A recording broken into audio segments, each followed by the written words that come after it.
Hi, thank you so much for joining me on the show.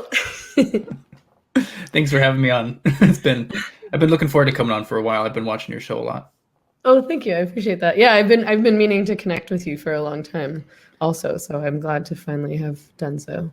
We had brief interactions right before you got kicked off of Twitter because I think I started on Twitter a month or two before you got kicked off. And I remember you had been like retweeting some of my stuff, and then you were booted, and then that's just been the last 2 years, huh? And then Twitter was no fun ever again, right? I still see people with Megan Murphy did nothing wrong on their Twitter handles. You're still out there. There's a diehard contingent that won't let it go. Okay, good. I'm glad to not have been completely forgotten, erased from the internet. Yeah. I do miss Twitter though, to be honest. I liked Twitter and I feel disconnected from what's going on, and I worry about getting forgotten. Yeah. I don't know what I would do if I got booted off there. I have to filter the stuff I say through what I think might be Twitter's ever-changing and retroactively applied rules. So Yeah. yeah, there's a lot of things like I won't say in a single tweet this like trans people aren't, this one sex. I'll have to like sort of kind of circle around to it in a way where it's maybe in separate tweets where you can like piece together what I'm saying based on that, just because I have no idea what people are going to report and what's going to get me booted.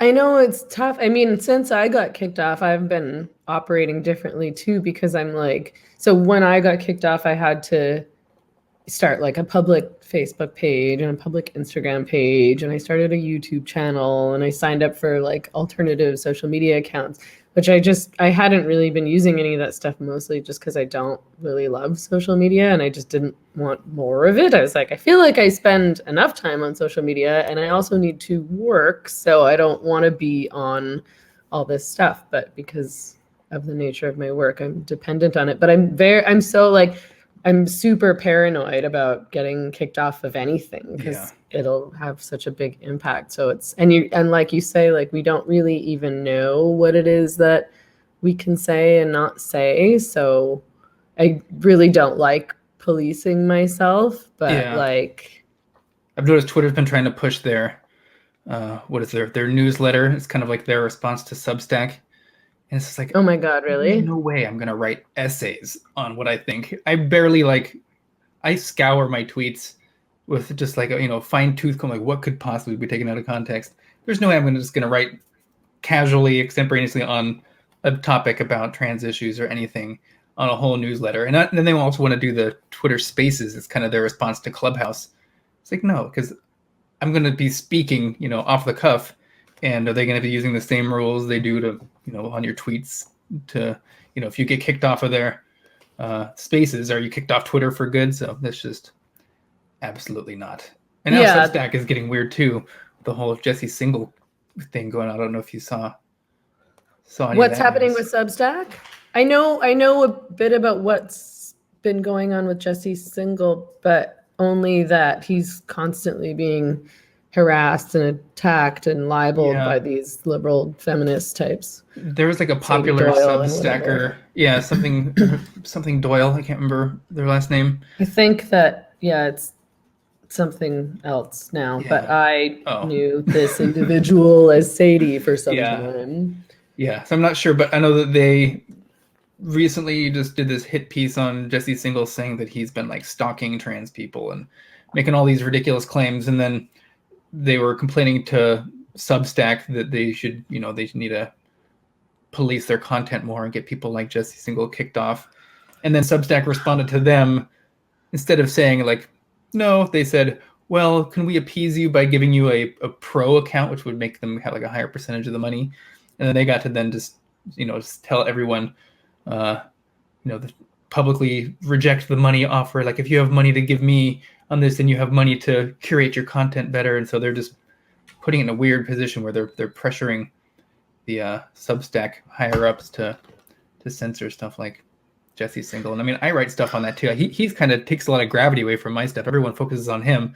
I feel like he's sort of like Jupiter and I'm Mars. He's taken all the meteors away from slamming into me.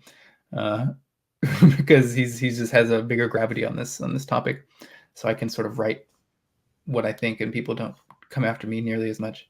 Huh. I mean, it's funny with, I mean, I've sort of never understood why he's a target because he's never really said So anything controversial before, and he actually goes along with it. I like Jesse, so I'm not trying to like diss him or whatever, but I get annoyed because he uses terms like cis and turf and sort of goes along with these narratives, or at least the language that you're supposed to use, which I oppose because I feel like that's a slippery slope, right? And obviously I oppose the word turf because it's slanderous. But you know, he's pretty tepid in these issues, and yet he's like attacked like crazy. So I find it a bit odd that he's targeted. Yeah, they just want to come after him because they know he's making money from Substack and his podcast, and right, yeah. So, well, and I think it bugs him, like what they come after him, and he gets really, really upset. So I think bullies like that. I mean, yeah, I sort of learned that, you know, like I've been targeted and harassed and threatened for many years now, and I just kind of stopped caring. And eventually they kind of just like, if you're not really affected and you don't get all up in arms and respond and try to defend yourself, they kind of get a bit bored of you, I think, or they realize that they can't like get to you and try to find somebody else to cancel and harass. Yeah, the people who get destroyed the most are exactly those people who will, you know, do their knee-jerk reaction is to give an immediate apology and, you know, or just admit they did something wrong, and then once they do that, they think it's going to be like, oh, it's okay, but like, no, they just see that as just a place to put a wedge in there. Now they're going to get you. Now that you are guilty, you admitted you did something wrong. Now we're going to just put on the gas. So they have really short attention times, though. So I find if you just ignore them like crazy, usually within a day it goes away. Like they'll stop pestering you. Yeah, for sure. I mean, but you know, as we both know, cancel culture doesn't really exist. AOC said so. Yeah, you know what I'm seeing now is getting so annoying is that a lot of like Republicans are taking the whole cancel culture narrative and they're applying it to like these really light cases now where they're just like, you know, they actually just get called a name and they're just like, cancel culture, I'm getting canceled. It's like, oh my God, like you can't just, like now you're just making it ridiculous. Right. And all the people who are actually have a legitimate, you know, gripe about what's going on and the constant harassment and people contacting their employers and for not even saying bad things. Like I'm just saying, like the worst thing I've ever said is males and females are different and that matters in certain contexts. And you know, for that, people were contacting university that I was applying to and just trying to make these Twitter armies come after me and tweeting at Penn State and everything like that, just trying to get some higher up to reprimand me. Like that's more of the whole cancel culture thing for saying stuff that everyone agreed was true just like a week ago. It's now you can't say it. Yeah, and I was going to ask you about your experience with cancel culture. Can you tell me a bit more about what happened to you? Yeah, it's not as a dramatic story. Like people, it's hard for me to say if I was canceled. I think I experienced cancel culture, but I wouldn't say I was particularly canceled. But it's hard to say if you are or not because you never know how many job offers and interviews you're not getting based on your views. So it's one of those, you know, maybe my CV was just horrible in academia and nobody wanted to give me interviews, but then I would see a bunch of colleagues that I had who are in my same position and I have 3 times, 4 times as many publications as them in better journals and they're getting all kinds of interviews from everyone, you know, just phone interviews and they're getting flown around the country and like, why am I not getting any even phone interviews? I'm applying to 150 universities. So there's that aspect. I don't know how many interviews I wasn't getting. I suspected, and people told me too, that it probably mattered quite a bit. I guess I should back up a little bit of why I was worrying about that stuff. So I think it was in 2018 is when I had sort of had enough of all the sex denialism I was seeing on social media and the news and things like that. I had people on my Facebook, close friends, people who were PhD students in anthropology departments and stuff. They were sharing links to articles saying like, oh, there's 5 sexes, and using all these different chromosomal types. These are all different sexes. There's 6 sexes. Or they'd share the Scientific American piece that says there's not even just 5 sexes. It's just sex is just a complete spectrum. There's an infinite variety of sexes, and that it was just insane. And so at first I thought it was maybe just this little group of my friends on Facebook, and then I'm seeing it crop up all over the place. And it was hard for me not to focus on that, because I had been really involved in sort of the new atheist movement in the late 2000s, early 2010s. So I'd always argue against like the young earth creationists and intelligent design people, and I was always sort of defending biology with what I saw was these attacks from outside the academy, trying to discredit the science. And there was a sort of a difference, because when I would push back against these ideas that there's 5 sexes, or that there's sex is a spectrum, people weren't even like saying that I was wrong particularly. Like they would say that, but then it was always followed up with like, you're a horrible bigot, transphobe, and it would just turn into this big pile-on. And I'm just like, oh my god, I thought these people were my friends. Like they really don't know that I'm a good person just making a factual argument. And so this culminated with me sort of writing down all my frustrations in an article I published in Quillette in 2018 called The New Evolution Deniers. That was basically talking about the sex denialism and people denying sexual dimorphism. And that went really sort of viral on Twitter and got a bunch of views. And so that was what kind of made people aware that I'm someone who exists in this sphere. And then I was still applying for jobs at that time, because I had gotten a new postdoc position at Penn State, and I was applying for professor jobs, all these tenure track places. And so I would lock my Twitter down, because I didn't want people to be Googling my name and see the stuff I'm tweeting about.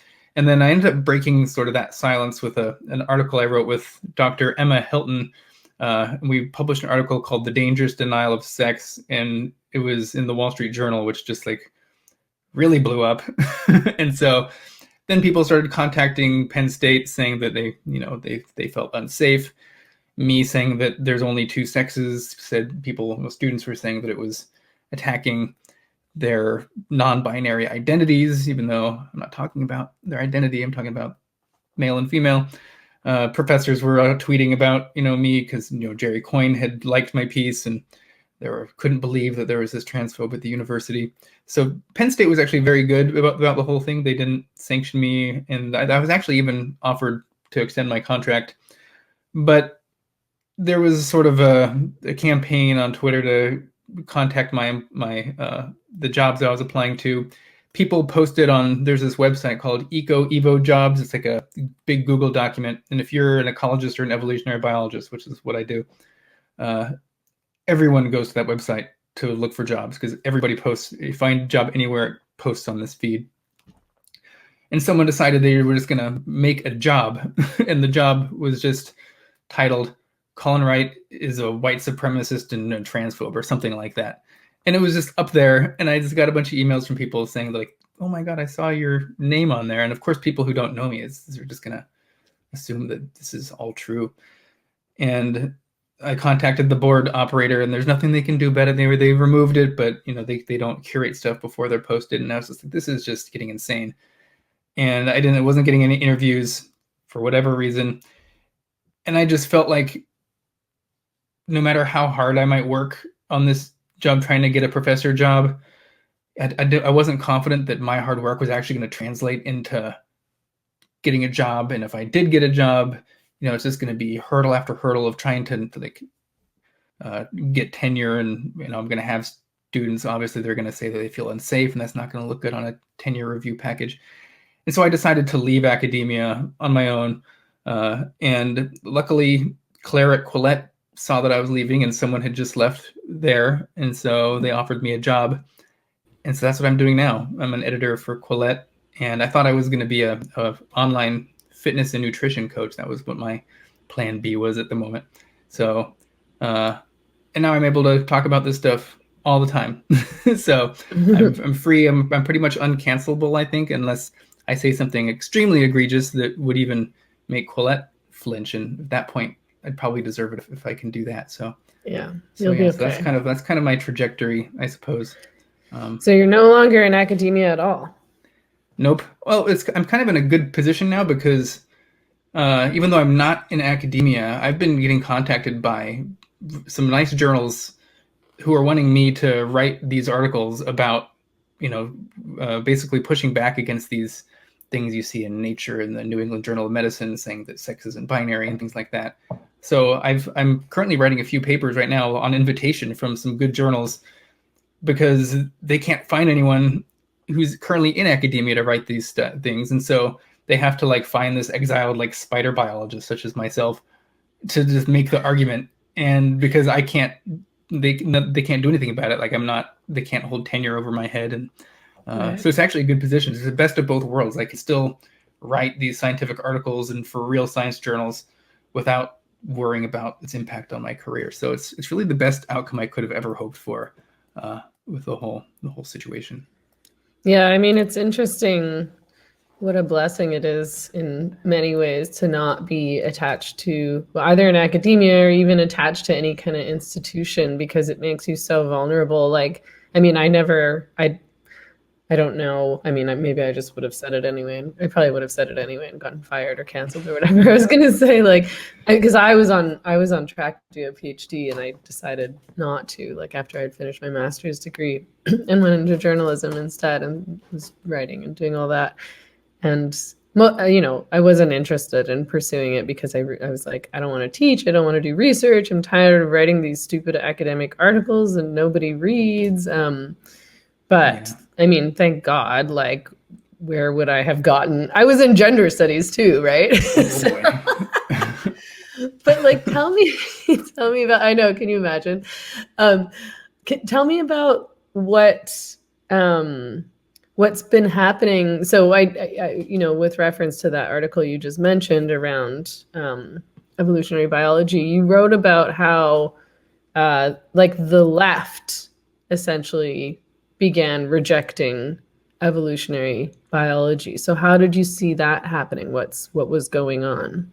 Yeah, I kind of saw a shift because back when I was sort of arguing against the creationists and intelligent design people, there was no pressure on me to censor myself about dunking on religion and sort of these ideas that we were all created 6,000 years ago in our present form, Adam and Eve.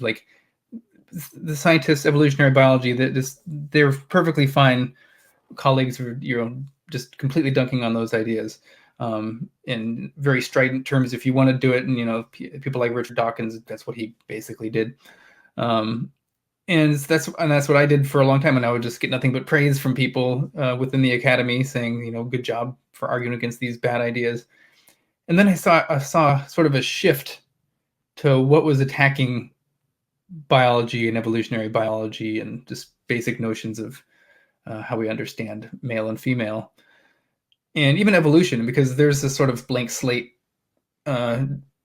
belief where males and females don't have any evolved differences. It used to be that blank slatism just was applied to sort of our minds, and that your brains are the result of socialization that explains all of our differences in behavior between men and women.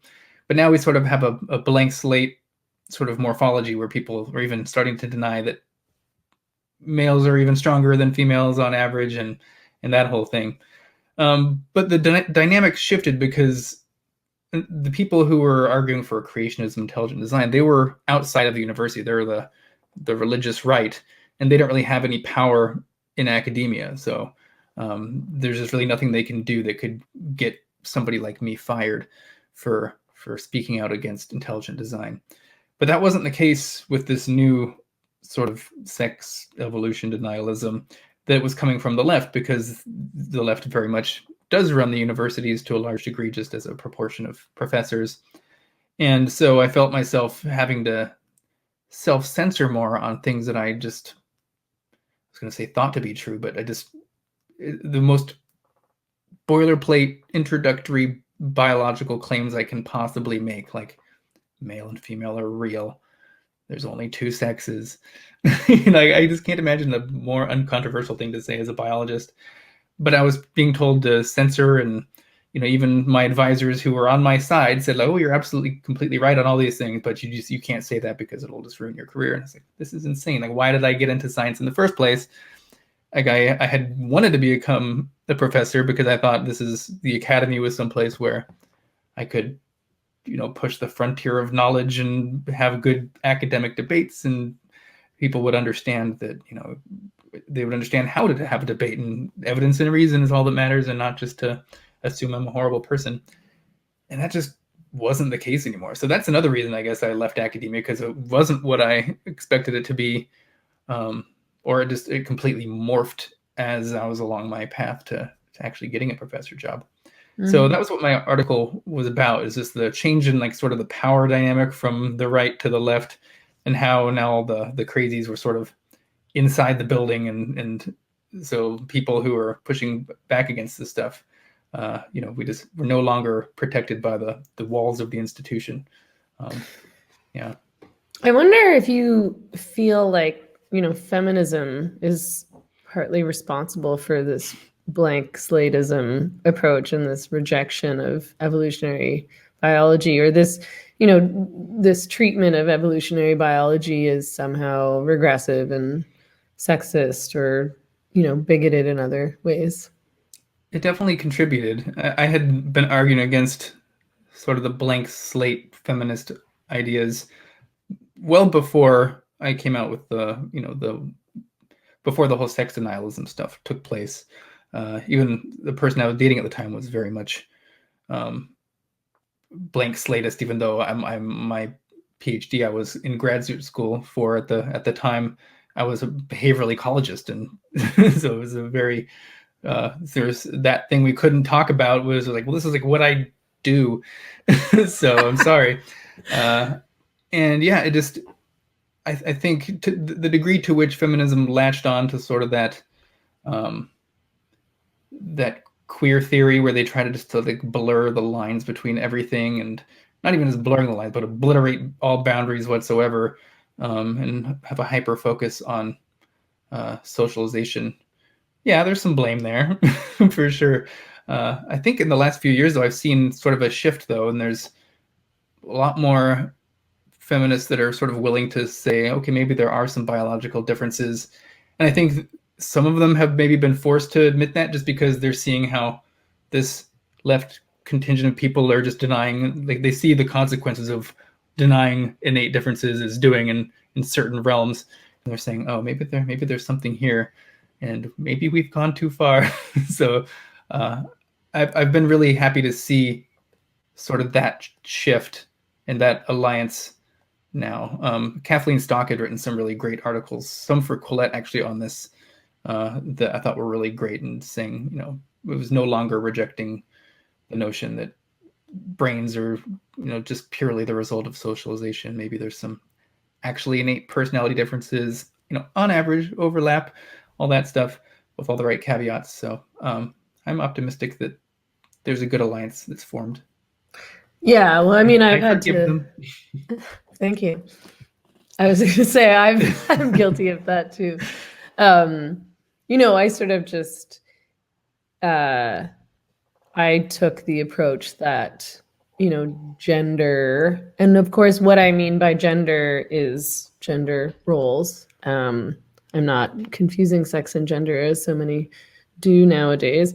That, essentially that behaviors, preferences, any kind of patterns that exist in society that would separate men and women, I took the approach that was, almost all socialization, just because that's what I learned, honestly, and I wasn't really exposed to challenges or alternative perspectives, except in the way that, feminism would dismiss evolutionary biologists as a bunch of sexist men. And I think there is some justified skepticism, I think. Definitely. That's there too, because I mean, you don't want to get to the point where there is some disparity that could be the result of some sort of socialization thing, and then just, if your knee-jerk thing is like, oh, it's never going away, that's just human nature.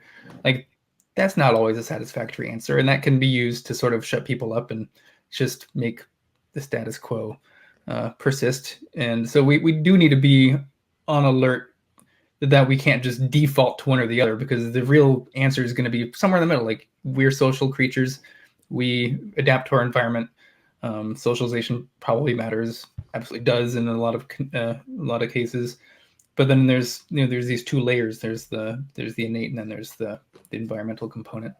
So people always just try to go to the whole nature or nurture type thing, and it's impossible to just separate them out and say, like, what percentage is nature, what percent? Well, it's just they're combined in ways that it's not even just like a percentage of each. It's a process of evolution that we've evolved to have socialization be a thing and be adaptive in certain situations, and then there's also certain innate things, and so it's just this, and being socialized for things changes like the adaptive landscape too for other things to evolve. So it's a give and take. There's not, it's just one big mixture of environment and genetics, I suppose. Right. Like you can't really say that it's all one thing or all the other. And that goes in both directions. There's plenty of people who will say, oh, well, that's evolution. Like, this is what's natural, so this is what should be. And, just because something is natural doesn't mean necessarily that that's the way it should be, that that's the way it has to be, that we can't, change things. And I think there should be a lot more flexibility on both ends of that debate. Yeah, totally agree. So, but in any case, I mean, when in talking about the gender identity aspect of all of that, the strangest thing, of course, is not just, denial that there might be some sort of inherent or natural differences in terms of gender roles and behaviors, but this notion that sex no longer exists is crazy. Is that sort of how you first got involved in the gender identity debate? Just, being presented with this claim that there's no such thing as sex? Yeah, I mean, I was very much on board with the argument that, this was like pre 2014 and stuff, I guess, is when things kind of got nuts, I think. But I was totally on board with the notion that I heard a lot of sort of these activists say, which was that, sex is, biological, and then gender identity is this other sort of the software on top of that. And they made this, hardware software distinction, and they use the different words. They would use male and female to refer to biological sex, and man and woman to refer to gender identity or something along those lines. And I was fine with, at first I was like, oh, okay, I suppose we'll have to change a little bit the way I think about things, but, why do we need both of these to refer to the same thing? Like male and man, those are two different words. Okay, we can, as long as there was that divide between sex and identity, I was willing to make these concessions. It was when I saw that line and that wall starting to just be being taken down, and they're starting taking sledgehammers to it, that's when I decided to stand up and be like, this is not cool. Like, this is just pure biology denial at this point. Like, you can't just identify into a sex, and then the arguments about, but intersex people exist, therefore males and females aren't real. Like, it's just the most ridiculous arguments you ever see. So that was my impetus for first coming into this debate, because I just saw what I thought was the divide I was willing to compromise on was no longer what they were after. And I always suspected it too. It's always in the back of my head. It's like, okay, I always got sort of the impression that people were maybe trying to blur these lines a little bit, but I was, I guess, super naive looking back on it, because it wasn't long until most people adopted the whole, like, oh yeah, sex and gender, these are different things. Like, that only lasted for like a very brief time before they started picking away at the wall between those two concepts. And now you see people use sex/gender, or, they won't say male and female. Like, I'm reading a book right now, The Spectrum of Sex. They don't even say male and female. They just refer to like traits associated with male and female. It's like, How do you know what traits are associated with being a male or a female if you don't know what a male and female is apart from those traits? It's the most ridiculous book. And these are I like what know. people recommend. It's so Yeah, ridiculous. it's so funny because when you try to get to the root of it, things get very blurry and circular. I mean, people just don't respond. But if you say, I'm always like, why is it okay? If there's no such thing as a male or female, nobody knows what a male or female is. It can just be anything. You can't even tell. Um, then why is there this like insistence, almost like a violent insistence, a really extreme insistence that a trans man is literally a man and that a trans woman is literally a woman? And it's like, well, if those words don't even mean anything, then what are you even saying? Like, Yeah. if you're saying a trans woman is a woman, then what is a woman, and why does it matter to you that you be accepted or treated or identified as one of these things that doesn't even really exist? Yeah, I mean that's the one question that they'll never answer is define woman in a way that doesn't use the word woman in the sentence already. Like they won't. It's completely always is self-referential, and it always goes back. It's always sort of relies on. I think the definition I see people use the most is like a woman is anyone who like lives and identifies as a woman. It's like, well, what does it mean to live as one? They're like, and then you look at them and they're wearing like it's some male wearing high heels and a dress. It's like, is that what it means to live in? I know a lot of women who wear jeans and stuff. So are they not living as a woman? And they'll constantly reject the idea that what they're doing is reducing man and woman down to these sex-based stereotypes.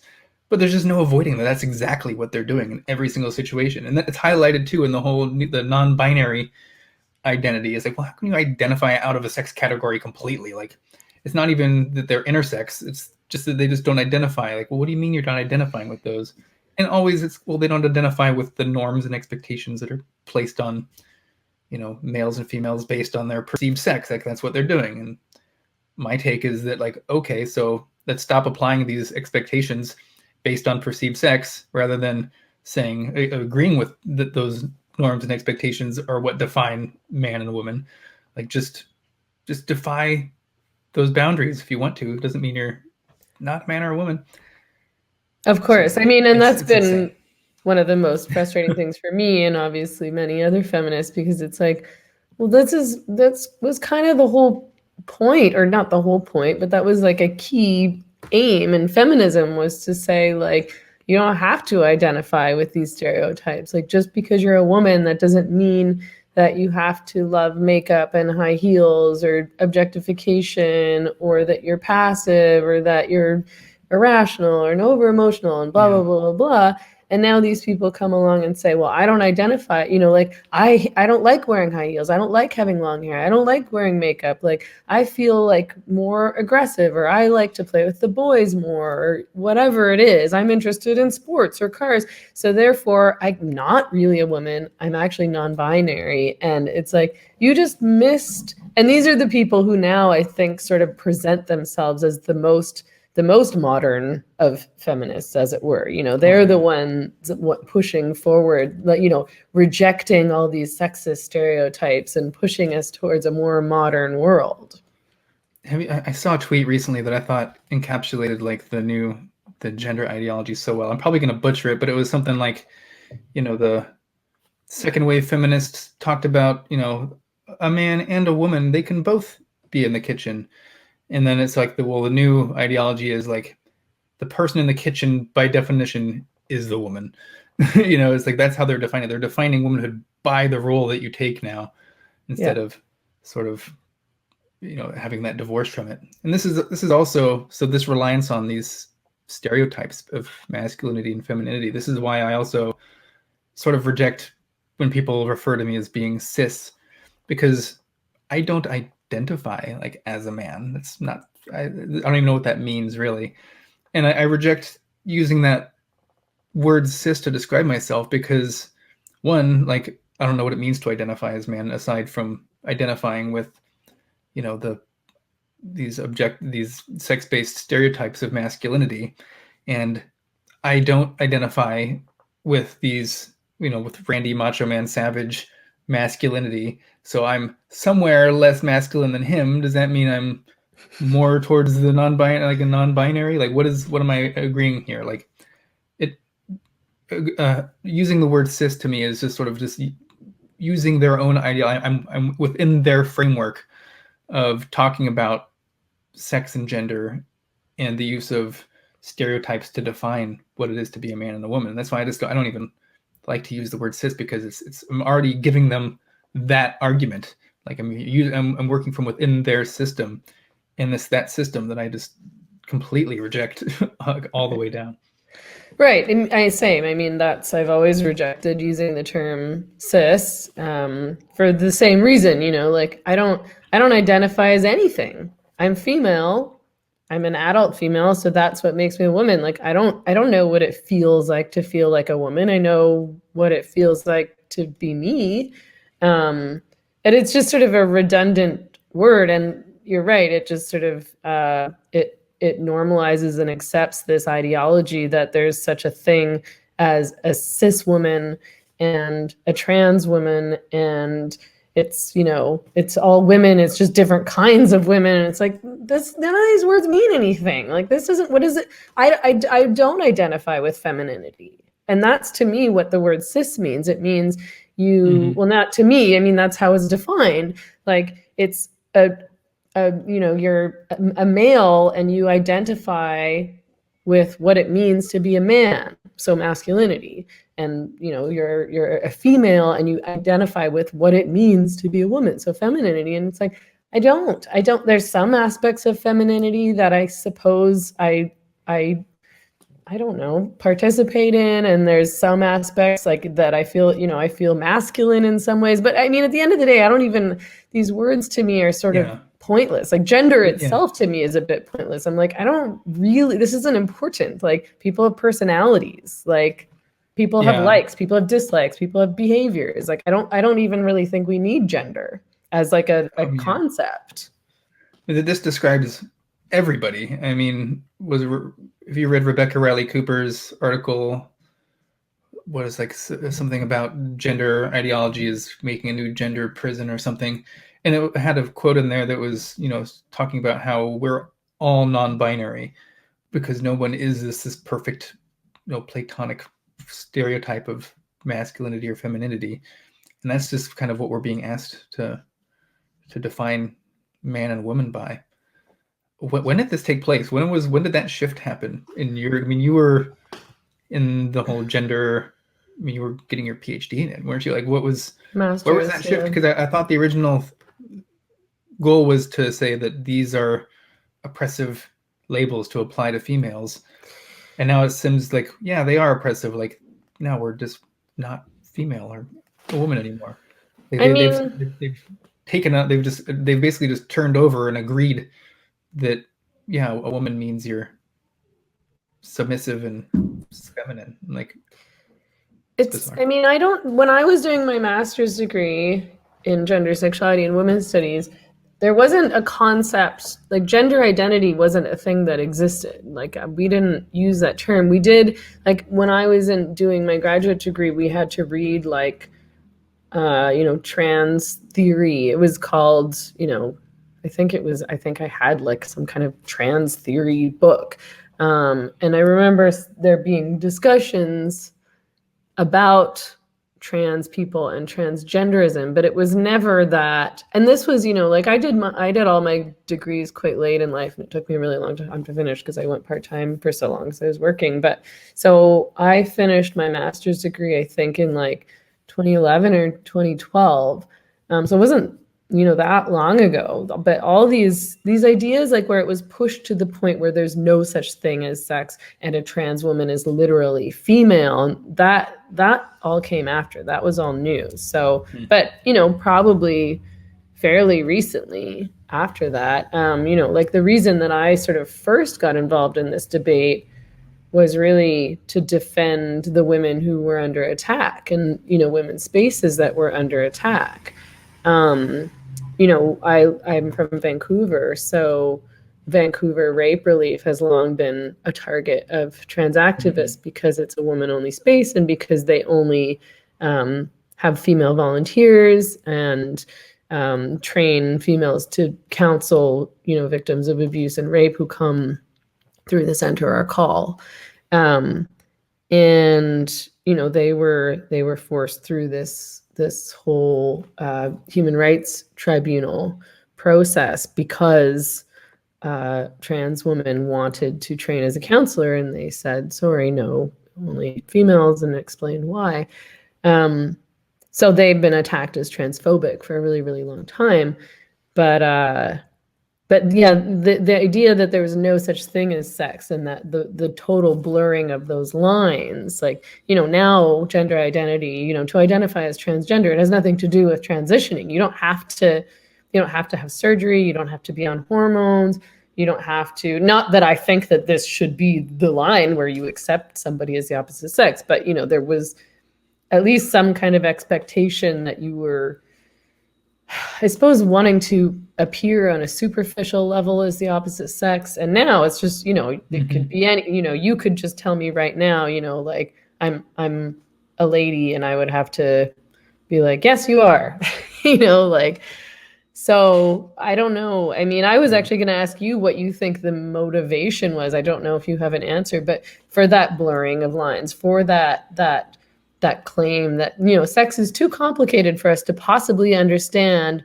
It's too nuanced for us to even be able to define who's a male and female. I mean, there's there's all sorts of things going on. Who could possibly tell?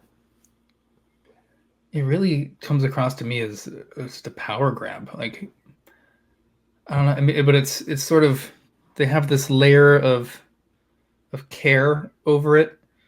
And there are people I know who do think that they're just being super caring about it. But it's reaching the point where, at some point, it's one thing to socially accommodate people who have dysphoria in a social context. And I don't know your stance on this, but I'm pretty much more than willing to use people's preferred pronouns in a social setting. Like if I'm out to dinner with people and have friends, and even if they're not in the room, I'll happily talk about, if it's a trans woman, I'll refer to them as she, and vice versa. But at some point, and this is what I've just been trying to do with my articles, is saying, like, this should be something, there's social accommodation, and then there's just like a society sort of just, I guess, bending over backwards not to offend people by taking on I hate to use the word delusion, but it's a belief that is not true, that we're asked to believe that, someone who identifies as a certain sex is that sex simply because they identify. Like, that's a delusion.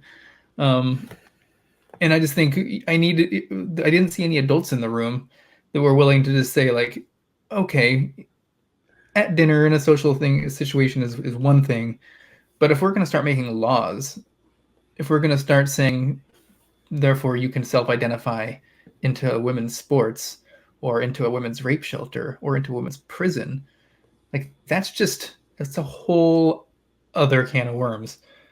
And I just think this drive to not offend people is just leading us to this insane place.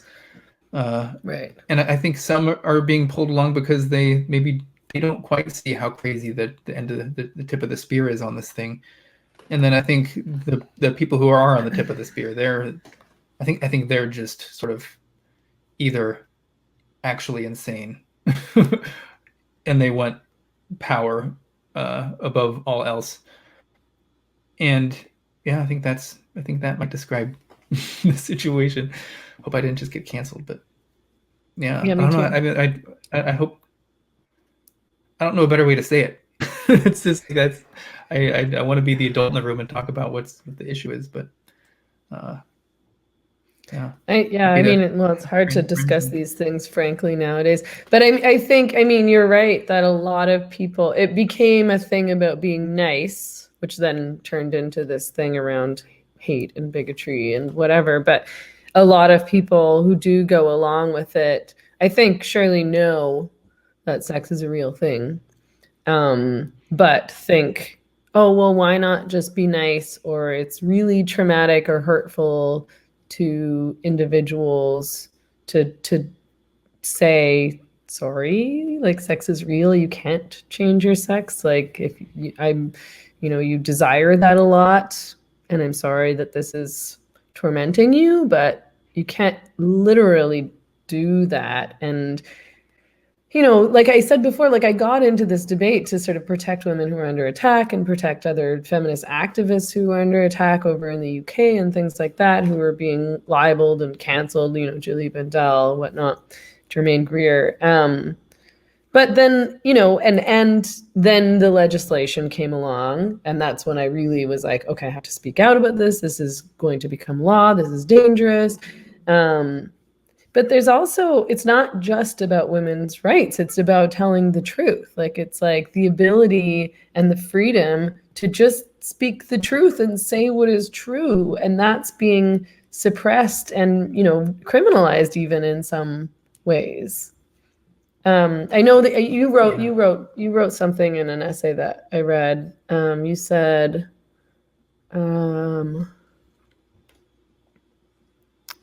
well, you said you don't want to be wrong about any issue for a moment longer than absolutely necessary. But I think it was in that same essay that you talk about the truth. I mean, why is what's true important? I guess, I mean, it sort of seems like a stupid question, but it's not stupid because so many people don't think it's important. Like it's no longer important to be able to speak the truth. It's more important to say what's politically correct or what's nice or what isn't going to get you fired or canceled or like what's not going to piss off your friends. I'm like, no, the truth, it's really important. Telling the truth matters, but like, why? Yeah, I mean, well, if we want to accurately diagnose any problem, and if you care about the well-being of people and the oppression that people go through and experience, if you care about morality, what's right and what's wrong, I don't see how you can actually do what's right and avoid doing what's wrong if you're not actually committed to the state of reality, to some sort of epistemology that checks your beliefs against some objective standard. And that's I think what we're sort of losing if you don't have, if it's not true that males and females are different, then there's a lot of consequences that stem from that. If it is true, then there's a whole different set of consequences that stem from that. And so I see sex differences, biological sex itself, the difference between males and females. I mean, this is a fundamental property of our species, not just humans, but almost every species there is. All mammals, go back to reptiles, amphibians. I mean, this sex it's so prevalent. We've had it in our lineage for probably over 500 million years. You don't just get to deny a fundamental aspect of a species or of humanity and expect not to have that denial sort of emerge in other areas that lead to just sort of these glitches in the matrix popping up all over the place. I'm just like, oh. And I see the fact that we have males competing in female sports, like to me that's just like, oh, that's a really good test case of maybe our premises were incorrect moving forward on this. And having a male and a female prison is just like, oh, okay, this is something that's clearly gone wrong. It's easier to see when reality, your belief and reality don't match in a field like engineering, because you get to actively see a bridge that you thought was going to be really, super well designed on paper just completely crumble in front of you. And when we're talking about sociology type things and other aspects of human nature and things that are less, I guess grounded in physics and are more just sort of things people debate upon, you don't quite see those bridges collapsing. But I do see, I see those in this context. I see males and female sports is the equivalent of like a bridge collapsing, that there's something not right here. There's our ideas about how the world works is clearly flawed if this is the conclusion of that belief system. So can't remember exactly what your question was, but that's where I ended. So, Well, I asked why telling the truth matters. yeah, And there's yeah, lots of reasons why it matters in terms of science and biology, but I mean, also sort of on a more like philosophical level, I guess, why does it matter that we be able to tell the truth, like we be free to tell the truth, but also that we value telling the truth? Because I feel disturbed that it's sort of is so unimportant to so many people that they tell the truth, that they've decided that it's more important to repeat the mantras, not question the mantras, not wonder if those mantras are meaningful or helpful or accurate, but that, like, I just feel like I would die if I couldn't tell the truth. Like, I couldn't live like that. I'm not capable of it. I know that I'm not, but a lot of people are. Yeah, I mean, that's why I wanted to be a scientist in the first place, is because I cared about what's true. Hearing people like Richard Dawkins and Sam Harris, and I could put on my Sam Harris hat and address, why is truth important? And he would say something along the lines of, beliefs fuel your actions. However you believe is going to dictate how you're going to act. Actions are things that affect those around you. That's how you interact with the world around you and affect other people. If you're affecting other people, then you want to make sure that your beliefs actually reflect reality, because then your actions could, if once they're affecting people, if it's not based in reality, then you're going to be affecting them in a way that's not actually justified. And if it is grounded in reality, they still might not like it, but at least it's a justified way to go about treating individuals in certain situations. So yeah, I mean, that's the basic, I guess, logic behind it, is we want our actions to be in line with the truth, because those are what is interacting with the world and how people are affected by our actions. So beliefs, they don't really they don't just sit in your brain. You might think they do, but they interact with the world around you and through your actions, and could be the way you vote or the way you treat people on a day-to-day basis. But I don't want to treat people in a way that's not justified in some way. And so because I wouldn't want to have someone just irrationally treating me a certain way and have no ability to argue against them. So yeah, I guess that's why I think the truth matters. And I think it's just more interesting than just making stuff up. Much. It is more interesting. I mean, authenticity is more admirable and more interesting and more compelling, I think, than phoniness. So I think that's a version of explaining also why telling the truth is important. Yeah, and it's easier to be consistent too if your standard is like what you think is true based on evidence and reason. You don't have to constantly be making new arguments because your arguments are getting blown out of the water. I mean, someone recently brought to my attention this argument that was sitting right after that I never pieced together before. But you get these people that are saying that there's that each like chromosomal variation besides XX and XY is its own unique sex, and from that premise, people are saying that there's more than two sexes. There's maybe six sexes, because there's like 6 or 7 or certain ways that people can have different chromosomal arrangements, sex chromosomes. And it's like, okay, well, if you're saying that being something other than XX means you're less male or female, then how does that go for the argument that trans women are biologically female because trans women are XY? So you're saying that because they have this other chromosomal thing, there's something other than female now? Like, that's just two completely contradictory arguments that you see out there, but they don't care about them because they have the conclusion.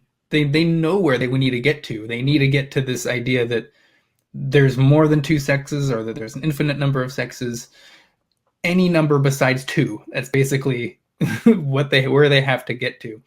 And so any argument that gets there, even if it's starting from this place of complete insanity, to them is just justified. They know where they need to be, and they don't care about how they get there whatsoever.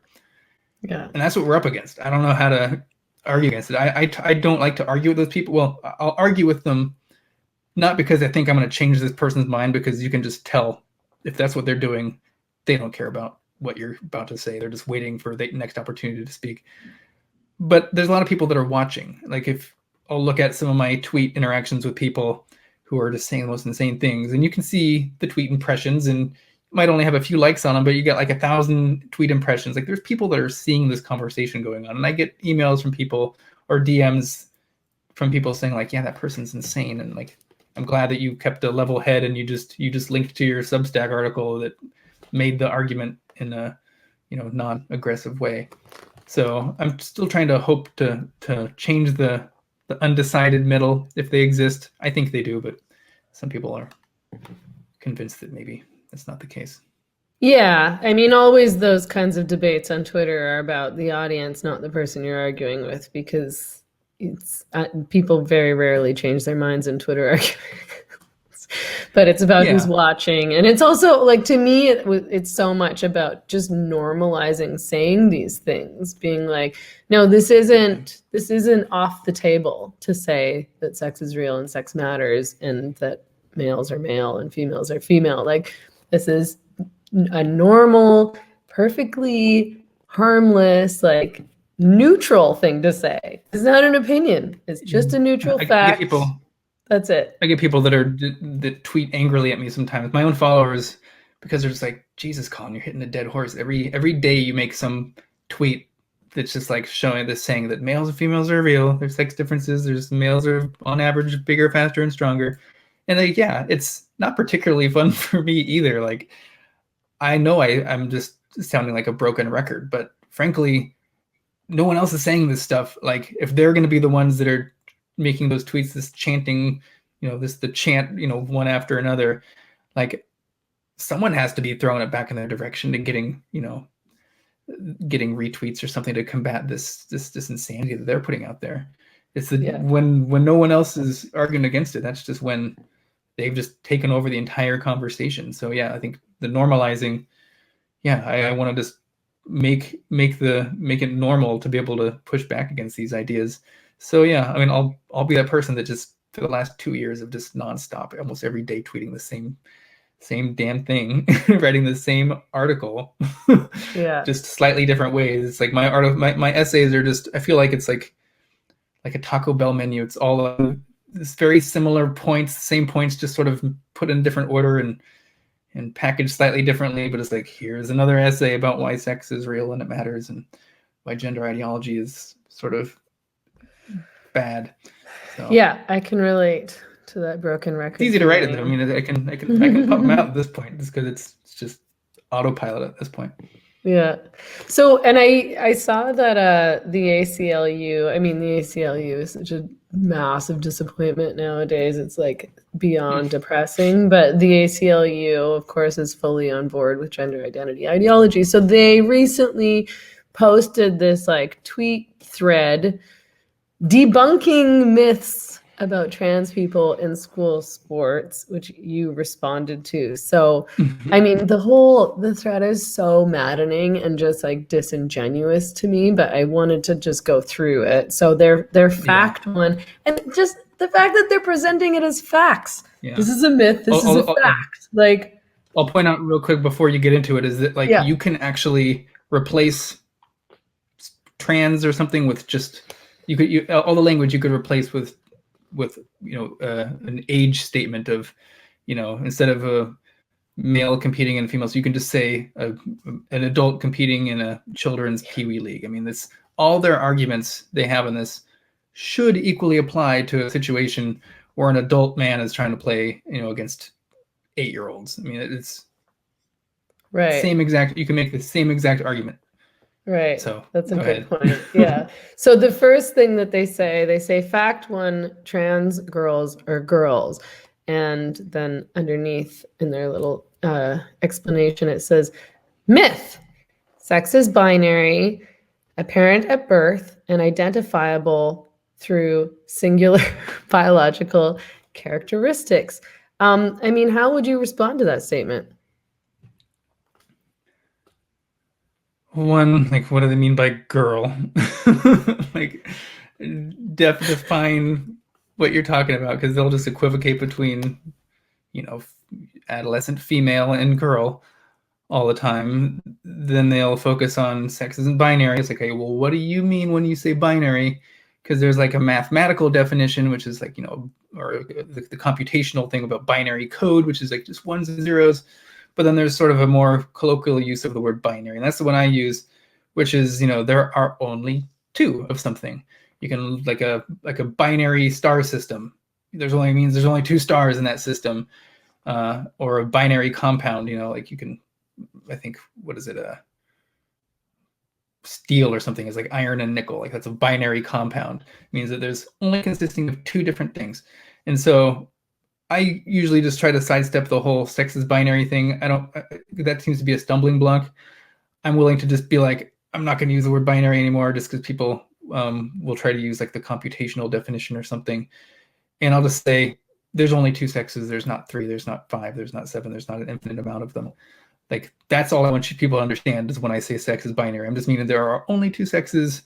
It could be the case that some individuals might have conditions where they have ambiguous genitalia, their gonads have bits of ovarian tissue and testicular tissue, and you bring in a committee of doctors to like, well, what are we going to classify? Maybe some individuals are really ambiguously sexed. Maybe they don't have a sex you can really discern.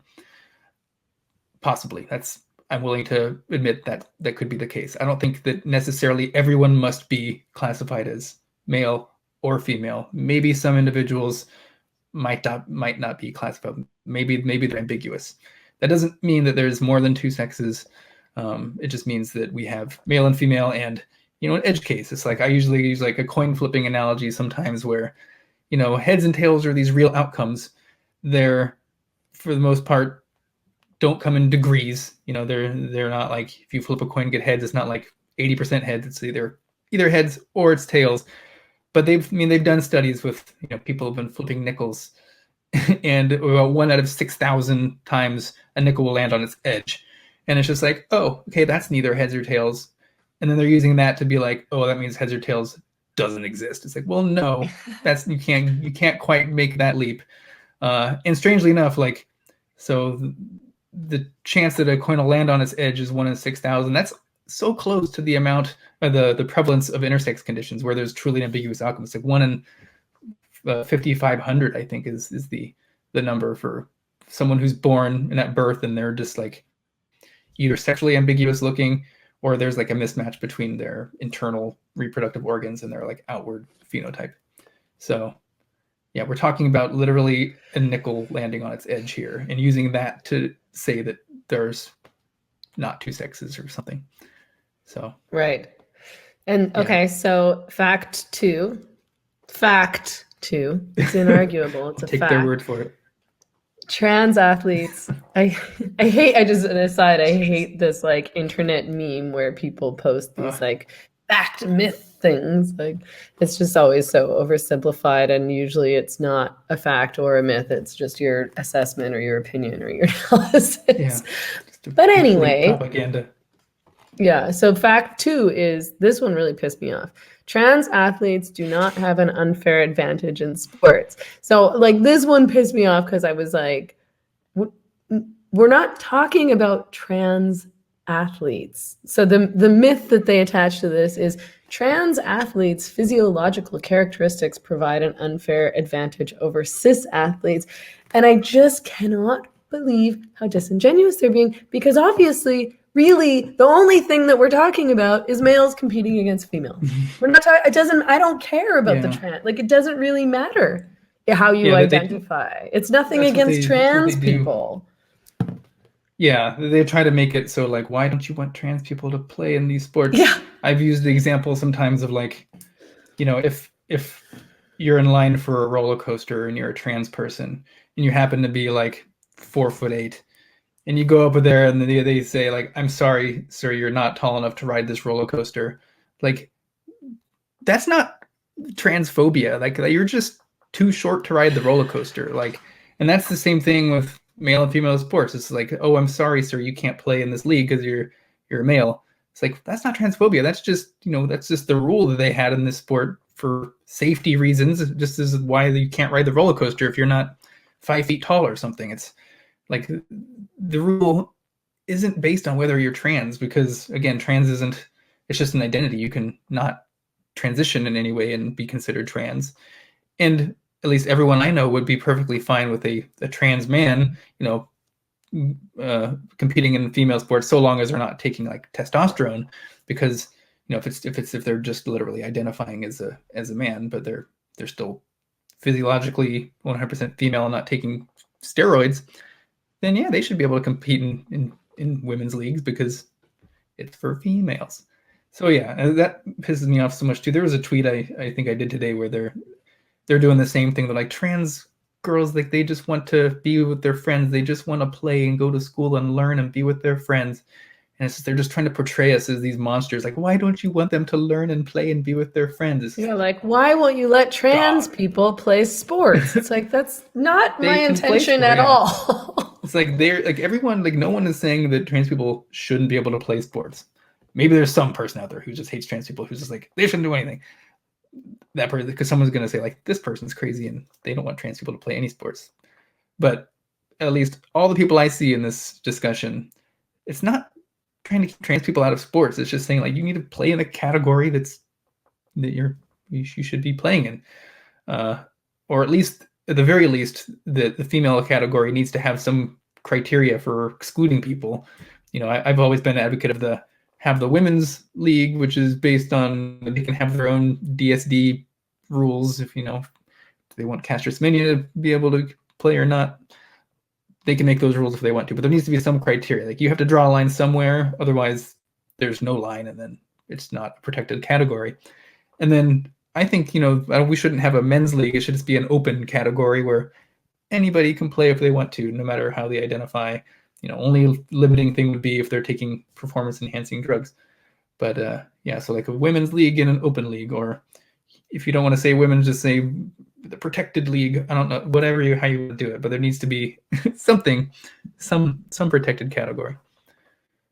But go on. What's fact 3? Fact 3 was, including trans athletes will benefit everyone. I mean, except for women, of course. But meh. But it's it's just so rude, and they're just like, you're so rude. Like, don't tell that to me as a statement. Like, it will. Like, oh, okay, since you say so. The ACLU Twitter account.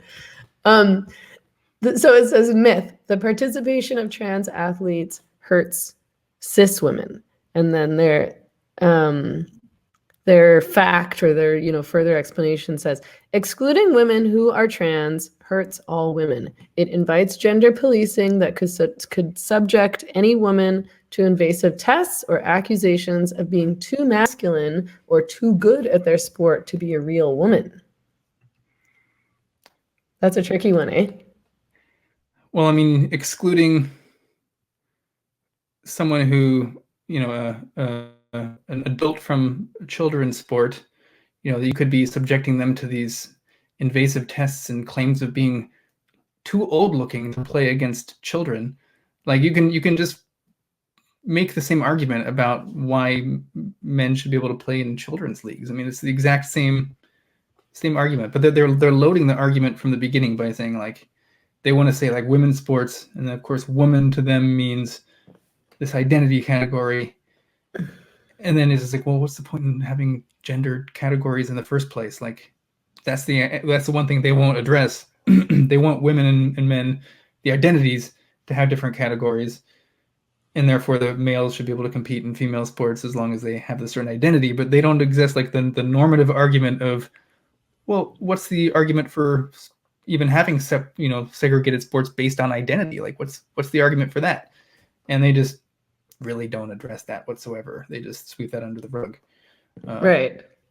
So, yeah, I mean, I guess then it's like, if they're going to make these arguments, then why not just make all sports for everyone, and there's no women's or men's leagues? And then again, we come back to this thing where it's like, well, why is it important for you to compete in the women's league, or compete with and against women? I mean, yeah, That's why if you have the open league, that Like, gets what rid of does the the whole category gendered include? category. What is the category for? I mean, or like answer that. Like, why? I mean, of course they won't answer it, but I mean, this is what Rachel McKinnon or Veronica Ivy, is that her name now? I can't remember what the name became. But I mean, she had a what was it? She was going up for tenure or something like that, and her department sort of gave her tenure review case. I think that's what it was. But anyway, it was pretty they kind of blasted her by saying that, like, you know, you constantly talk about all these cases of why, you know, trans women should compete in women's sports, but they didn't see that she was making the case, like the normative argument for why there should be sex or gender segregated sports in the first place. And of course, she just, like, I think she was in the process of suing her university department for transphobia or something. That was her response to that. So naturally. Yep.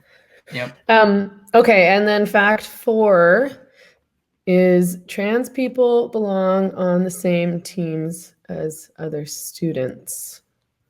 And what else do they say?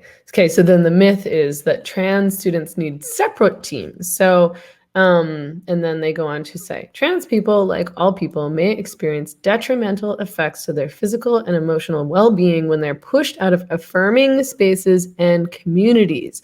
Efforts to exclude subsets of girls from sports can undermine team unity.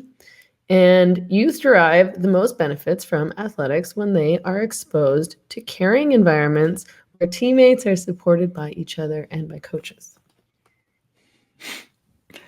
I mean, I'm sure that there's a lot of adult men who would feel bad about, you know, not being included in children's sports as well. I mean, what was the language they used, and what was the first couple of sentences of that? Oh, they said, trans people, like all people, may experience detrimental effects to their physical and emotional well-being when they're pushed out of affirming spaces and communities. I mean, I've seen the videos on, like, the men who identify as children. They exist. I'm sure they would feel anxiety and, you know, socially ostracized if they were told that they couldn't compete on a children's team in line with how they think. Too bad. I mean, I don't know. I mean, it's just like, what do you say? Like, sorry, like, no. Yeah.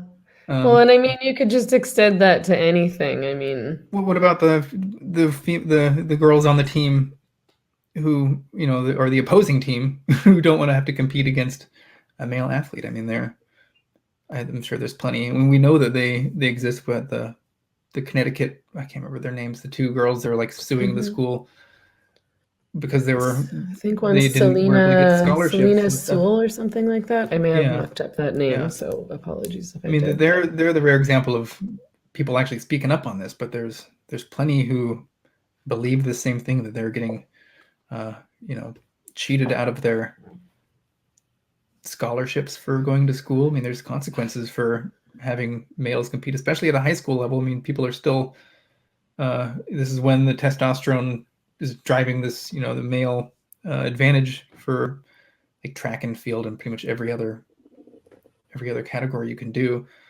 And these aren't even elite athletes too, so these differences are going to matter more among the general population, that will create, you know, a male more likely to win in a high school sporting situation.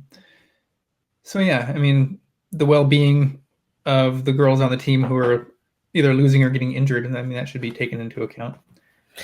Yeah, I mean, that's like the odd thing about really all of these arguments, like particularly around sports and inclusion and, you know, the well-being of students. And it's like, you literally don't care at all how the girls feel. Like, this is like a very tiny minority of people who are identifying as transgender and wanting to play for the opposite sex's team. But, like, you know, what about the 99%? Like, what about, you know, it does, like, how do these girls feel about sharing change rooms or locker rooms with boys or men? How do these girls feel about having, I remember, when I really liked PE when I was a kid. I was like pretty sporty. And as soon as, and it was sex segregated until grade 11, and then after grade 11 it became co-ed, and then I just stopped taking PE. It's not because like I have a problem with boys or the boys were shitty. It's like, well, I don't want to play basketball against boys because then I don't get to play. Like, I don't want to play floor hockey against the guys because then I don't get to, like, you just can't, because you just, Yeah. like, why would anybody pass to you a girl who obviously sucks more than that guy? And it's not because girls suck. It's just like, you're not as fast, you're not as tall, you're not as strong. And the reality, like, you feel really self-conscious at that age. So you're like feeling self-conscious playing sports with boys, and you're feeling, threatened and dominated and just, self-conscious, and like, and I don't mean those feelings are exclusive to girls, but I mean, it's just, I don't understand how they can get away with not considering or asking how the girls feel and how it impacts the girls. It's amazing. I mean, all those facts that you're listing, the ACLU did. I mean, it's the type of things that I just ask, how are they getting away with these most ridiculous things? I read it and it's just like, how are people's heads not spinning? I mean, some people's are, like, your head's spinning, mine's head spinning. Yeah. But how did the feminists who were claiming on the left to be championing women's rights, how is this even happening? Yeah. It's completely mind-boggling. I don't understand. Like, all the women, all, like, American feminists, for the most part, American feminists who you would have heard of, the ones who've written, published lots of books, who were like really big in the abortion fight, continue to be reproductive rights, like the Jessica Valenti's, Sadie Doyle, I don't know what this person changed their name to, I'm sorry. But, like, all of the big American feminists, like, are just going along with this. And I'm like, okay, I mean, number one, you clearly have no integrity. I don't respect any of you at all. You guys make more money than I do.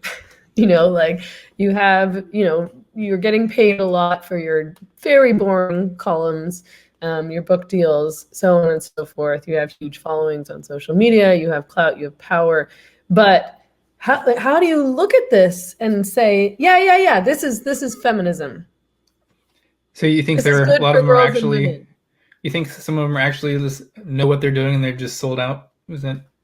Oh yeah, I think they're just against it. I think that they have no integrity, and I think that they care more about their own social status and career opportunities than they do about telling the truth and doing what's right.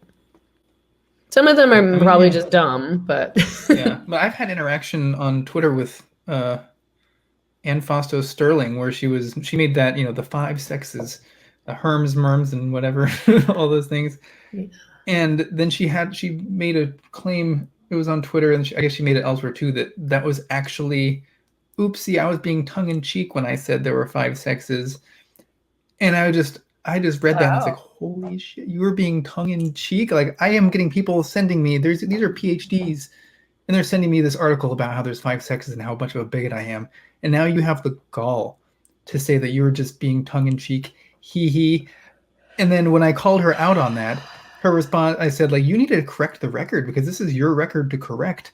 And her response to me was just like, I can't remember exactly, but it was just like, I'll correct the record when you do X, Y, and Z. And like, I'm just like, you're admitting that you've lied, or at least it was untrue, and you're admitting to like the potential damage that it causes. But now you're holding the truth a ransom because you thought I was rude to you on Twitter. Like, holy crap! I don't. It was. That's amazing. I was just. I mean, the tweet's still up there. And she tweeted at me and was like, "How dare you, young man? This is not becoming of you." It's like, wow. I don't know what to think. And I also don't know what to think about people like Judith Butler, because I'm just like, are you just not very bright. Like that's honestly what I think. I'm like, if you read Judith Butler's writing, it's doesn't make any sense. She's a terrible writer. She's a terrible thinker. So I think she's just gotten away with writing like gobbledygook for so long that she's like, I'm just gonna roll with this. And I just think she's just not a very intelligent person. I mean, probably not much integrity. Didn't she win one of those like worst paragraphs awards or something like that for like most impenetrable I remember reading it and it was just like, holy crap, like what is going on here? And yeah, I mean, I think people like that, I mean, the best science educators make you feel like it's effortless learning because they're just so good at making complex things simple. But you get these people in here who are just trying to make simple things sound super complex because they don't really have anything to offer. They're just, maybe it's just like this inferiority complex about, science envy or something, and they're trying to sound sciencey because the things they're dealing with are actually kind of simple. And so they have to just sort of put this weird like linguistic tinsel on everything that they do to make I mean, it's sorry, finish. Yeah, no, that's it. I just think they're trying to gussy up their bad ideas with complex thought to make them seem more profound. Yeah, I think so too, and justify their discipline, justify their prestige or whatever. I mean, it's how you it's how you learn to write in academia, at least in the humanities.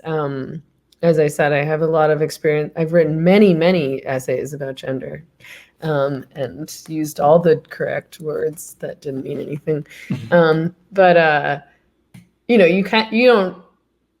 you feel smart. And you're getting A's and everyone else is using this language. So you sort of believe that it means something. And I think you believe that you sound smart to people who don't know better. So they're just not going to question you. They're going to be like, oh yeah, post-colonial, yada, yada, yada. Yeah. Like, and I mean, when I was doing my BA and master's degree, I don't know that I was doing it intentionally. I was probably like too young or naive to realize that was what was happening. But, I knew that I could just regurgitate these essays really, really easily and get A's on everything. And so people who continue in this discipline in academia, I think, have to sort of perpetuate that to justify, like I said, their status, their job, essentially, their discipline. You're right. It might have something to do with like science envy, although I'm sure they would never admit to that. Where they're like, this is just as important and real and legitimate. Yeah, I mean, I think the complex language too is what kind of gets people that deer in the headlights moment when all of a sudden they get attacked for something that they don't know what they said. Didn't like the Mumford & Son guy, didn't he just get piled on recently? I don't know. I mean, I'm not on Twitter, so I miss all this stuff, and I feel like someone, I might be getting the guy wrong, but it was some well-known musician. He he told people that he liked Andy Ngo's book on Antifa. He just gave it like a positive review or something. This sounds familiar. And people were just like, this was like last week or something like that. And everyone piled on him about, I'm sure I didn't see the exact the tweets that were, but I'm sure it was just a lot of this jargon that's coming at him. And his gut response is like, everyone's mad. They're using words I've never seen before. They sound really intelligent, maybe. And it's just, I'm just going to put out an apology because what the hell am I going to do? Like, there's a steep learning curve. Well, I don't even know. It's almost like unlearning, but there's a steep curve to just familiarizing yourself with the jargon to the point where you can understand that it's actually kind of bullshit. And this is what people like, James Lindsay and Helen Pluckrose have done, is they're sort of like the Rosetta Stone for a lot of people out there for this jargon. And they really just show that like actually it just means this really simple concept that's really stupid, and here's why here's what they're saying. Well, and you could just say it like that. I mean, I'm an editor, you're an editor, so you probably edit a lot of people's writing. Yeah. But you'll find that with academics, you're like, you could just say this in 5 words, and instead you've said it in 20, and you've said it in using words that are not words that ordinary people understand.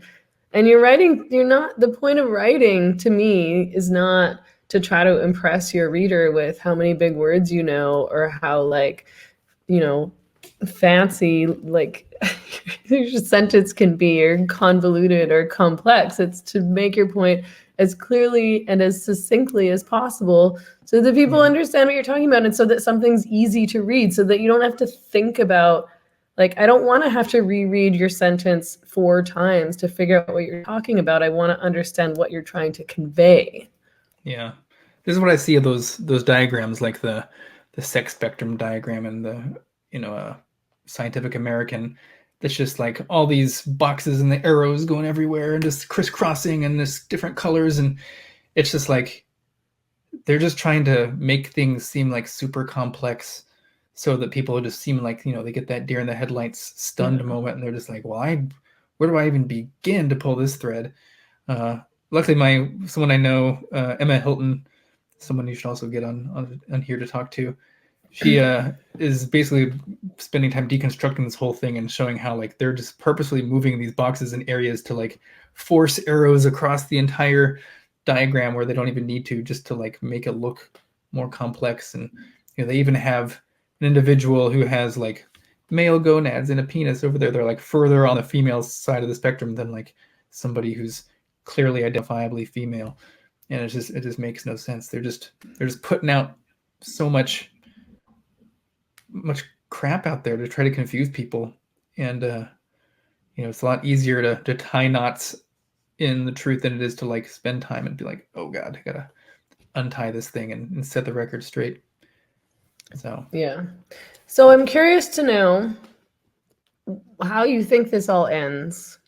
Does it end? Like, do you see, this turning around, or is it kind of too late? Where do you predict this is all headed? I think it will improve. I think the resistance has been building up for the last 2 years, and then I feel like in the last year it's been getting people are starting to wake up to how insane it is. Unfortunately, the activists on the other side who are muddling reality as much as they can, they have like a pretty big head start. So I think things are going to get way more insane before they get better, especially with if we have things like the Equality Act that Biden is putting through, that's going to be including gender identity within the definition of sex and applies to all federally funded organizations. And now self-identity is all that matters. So yeah, I think we're in for a lot more insanity, but in a way that could be a good thing, because there's like this accelerationist approach that I'm becoming more and more sort of keen to, where it's just like the faster the absurdity is brought out in full, the quicker that the opposition is gonna just do a triple take and be like, wait, what the hell is going on here? Like this, as soon as we have just males identifying into women's sports, just like, okay, here's taking all the medals. Here's the Olympics. Half the team is male on the women's team. Yeah. I mean, it can't last. And most people think it's completely ridiculous. Most small children know the differences between males and females. You have to just Absolutely. like go through some super complex anti-education to even like arrive at some of the ideas that people are spouting today. So I think common sense will rule the day, but it's going to take a lot of effort, because a lot of the laws that are being put in, no one's voting on these laws. They're just sort of rechanging the definition of what it means to be a woman. And they're saying, oh, well, woman now refers to a gender identity. And so everything that was put in the context of sex-based rights is now completely unenforceable, and is now enforceable in this entirely other orthogonal issue that has nothing to do with the original intent of any of these laws. And people are going to just wake up to that fact. I mean, they are in every single day. And it's not even just that. I mean, this whole, I guess the many branches of this ideology is sort of, you have on the issues of sexism, you have the queer theory type stuff going, that's blurring all the boundaries, and the gender ideology. And then you have also when applying to race issues, you have the critical race theory stuff that's all based on sort of that critical critical theory. Then you have like the post-colonialism. These are all just like these manifestations of a sort of a very similar starting point. It's just looking at power dynamics and social construction and all that stuff. And I think they're all going to get worse before they get better, but I do think they're going to get better. Could be a decade or more, but I think we're moving in the right direction, or at least the opposing forces starting to push back the other way. I think people are getting more bold, but yeah, the legislation aspect and the policy aspect is going to complicate things for sure. Yeah. Thank you so much for talking with me today. I'm so glad we finally got a chance to talk. Yeah, awesome. I really enjoyed it. I need to have you on my podcast once it launches fairly soon. Oh, okay. Tell me about your podcast. Sorry. Oh, yeah. So I've been meaning to launch it for a long time. It's called Reality's Last Stand. It's named after my Substack, which was itself named after a tweet that was really popular. And the podcast, it's just going to be another guy with a podcast who interviews people about sort of these issues. Probably a lot of sex and gender, some evolution, wide variety of guests. I already interviewed Jodie Shaw for the first episode. She's the Smith College woman who was sort of battling the critical race theory stuff. She's awesome. I love her so much. But I'll be starting to get sort of a guest list lined up here in the next week or so. So stay tuned for that. All righty. Good stuff. Thank you so much. We'll be in touch off social media. Awesome. Take care. Bye-bye. Yep.